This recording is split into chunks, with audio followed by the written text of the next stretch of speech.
Notre première question, Yvan, est pour Charles Gave. Ma question, oui, pour Charles Gave, parce que ma question est toute simple, c'est est-ce que les sanctions qui sont prises contre la Russie sont des sanctions, et les sanctions économiques qui sont prises contre la Russie sont des sanctions efficaces? Est-ce qu'elles font mal à la Russie? À la Russie, je suis pas certain, mais à l'Europe, certainement. Ça, c'est absolument certain, puisque la Russie est un pays qui est très autarcique. Le commerce n'est pas très important.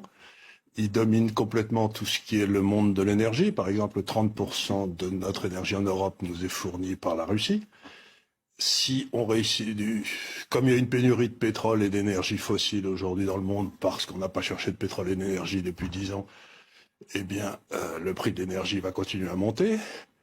Et j'ai aucun doute que les Russes n'auront aucun mal à vendre leur énergie aux Chinois, aux Coréens, parce qu'ils en demandent tous, surtout s'ils pouvaient payer dans leur monnaie nationale, à la place de payer en dollars. Mais on a dit tout de même que la Russie était en cessation de paiement mercredi. Elle ne pouvait pas payer ses dettes. Alors là, ça fait partie de la grande désinformation. Vous savez, les bouteillons qu'on dit, c'est que la Russie ne devait pas payer ses dettes, et pourtant elle les a payées. Alors on a appris avec stupéfaction que, ça reste confirmé, que la Russie avait donné des ordres à une banque américaine dans laquelle elle avait des comptes, pas ses réserves de change, qui sont gelées, mais une banque dans laquelle elle avait des comptes, et que la banque américaine avait payé toutes les obligations, les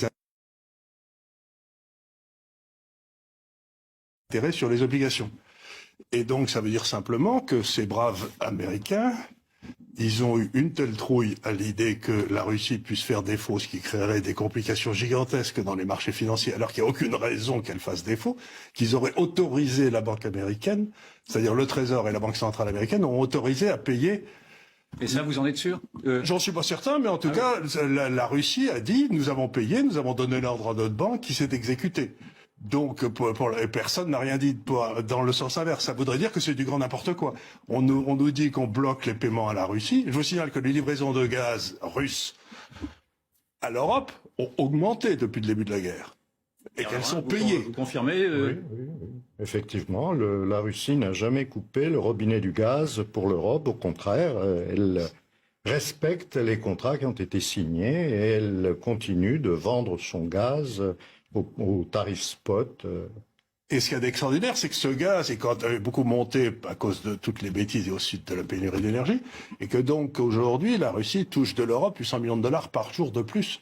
Oui, c'est ça. Que ce à quoi elle s'était engagée. Oui. Donc, avec des pénalités comme ça va pas la faire souffrir longtemps. Hein. Donc vous êtes en train de nous dire que la Russie ne souffrira moins que l'Europe des sanctions qu'a prises l'Europe contre la Russie. Ça va de soi, oui, c'est tout à fait ce que je dis.